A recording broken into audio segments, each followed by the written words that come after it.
गुरुदेव, कुछ दिनों से मेरे मन में ये जानना चाहती हूँ कि ये शरीर तो नश्वर है पर आत्मा पुनः जन्म लेती है। पर गुरुजी, इस बात पर मार्गदर्शन कीजिए कि एक आत्मा कितनी बार जन्म लेती है और उनका काल चक्र कब तक का रहता है।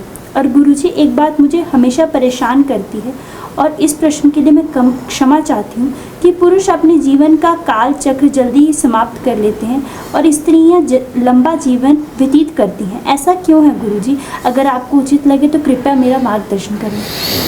आत्मा के अलग अलग संसर्ग हैं, अलग अलग संबंध हैं और आत्मा अपने निश्चित उद्देश्यों, ध्येय, मोह और धारणाओं को ध्यान रख करके जन्मती है। सभी तरह की मोहों का त्याग ही मोक्ष है। सब मोहों से जब आप परे हो जाते हैं तो मोक्ष की ओर जाते हैं। ममत्व और अपनत्व से जब आप परे हटते हैं तो आप उस तरह की स्थितियों में निर्मित होते हैं।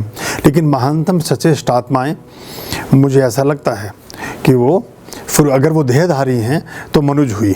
मनुज होकर वो अवतारी भी हो सकती हैं, वो देवता भी हो सकती हैं। लेकिन देवता भी अगर पुनर्जन्म ले सकते हैं तो यानी कि वो भी परमात्मा की विराट शक्ति में विलीन नहीं हुए।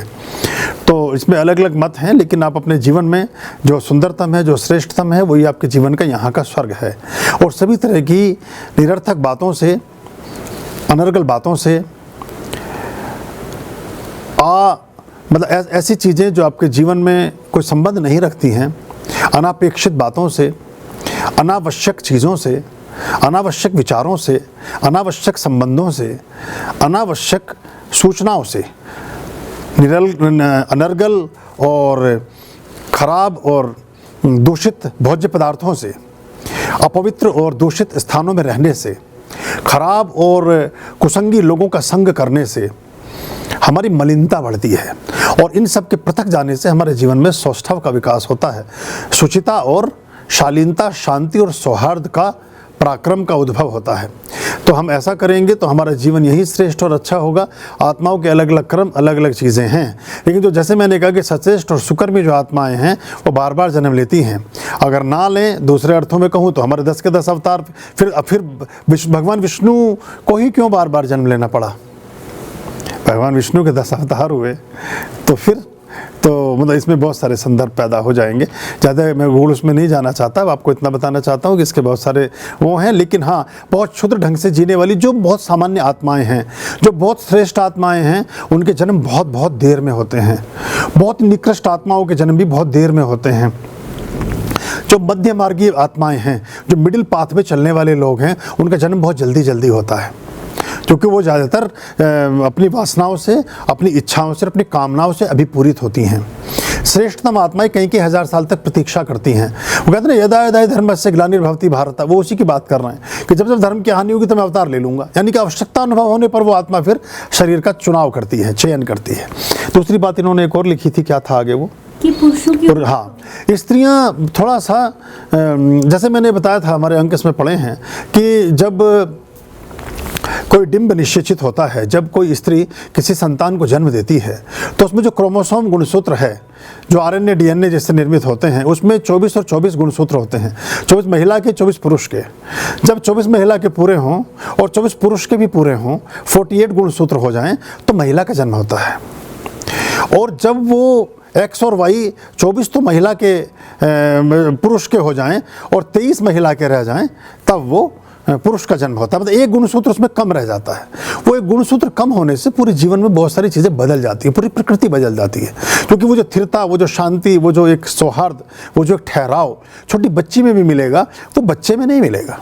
बच्चा होगा 5 साल का, वो स्कूटर तोड़ फोड़ रहा होगा, किसी को धक्का दे रहा होगा, किसी का कुछ उठा फाड़ रहा होगा। बच्ची बैठी हुई कोई खिलौना बना रही होगी, वो आटा उसन रही होगी, वो कुछ गुड़िया से खेल रही होगी।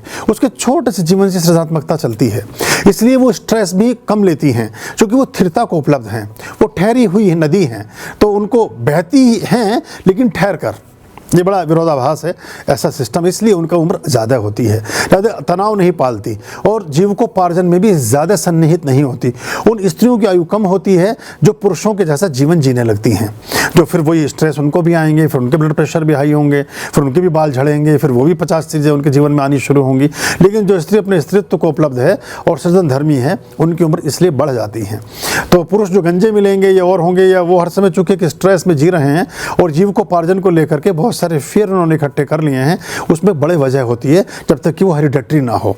अगर वंशानुगत है, कभी कभी वंशानुगत होने से, कभी कभी नज़ला वगैरह हो जाने से भी, क्योंकि कोई बुरा ना मान जाए, हमारे यहाँ ऐसे कई सारे लोग हैं जो बहुत अमीर हैं, तो वो उन्हें लगेगा कि जी हमने पैसे इकट्ठे किए और कोई बात नहीं, थोड़ा सा अगर डायरेक्ट धूप लग रही है तो क्या दिक्कत है, सीधा सहस्त्रार चमक रहा है, तो उसमें उनको थोड़ा ख़राब ना लगे, तो उनका सहस्त्रार ऐसे ही चमकता दमकता रहे, सीधी ऊर्जा ग्रहण करें वो।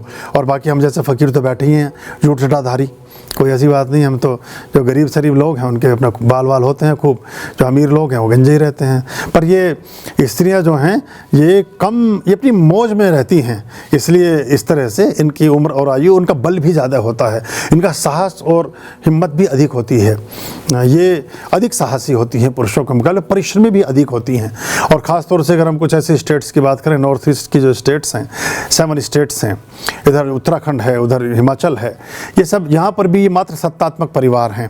और दुनिया में लगभग आपको जान के आश्चर्य होगा कि लगभग 60% देश मात्र सत्तात्मक परिवार वाले हैं, मतलब स्त्रियों का वर्चस्व है उन सब स्थानों पर, वही जीविकोपार्जन में लगी हैं, वही और काम करती हैं, और ऐसा चलता है। पूरे देश ऐसे हैं कि जहाँ पुरुष बिल्कुल निठल्ला बैठा हुआ सारे दिन ताश पीट रहा है, या बीड़ी सुलगा रहा है, या कुछ और कर रहा है, और स्त्रियाँ सारे दिन काम में रत हैं, लगी हुई हैं। जो बहुत छोटा सा हमारे पड़ोस का देश है थाईलैंड और इंडोनेशिया, वहाँ जब बच्चियाँ जन्म लेती हैं तो वो फेस्टिवल मनाते हैं बहुत ज़बरदस्त, पूरा सेलिब्रेशन करते हैं। लड़का जन्म लेता है तो ज़्यादा बताते भी नहीं किसी को तो ऐसा चलता है। हमारे भारत में थोड़ी परिस्थितियाँ अलग हैं, पर सच्चाई यही है।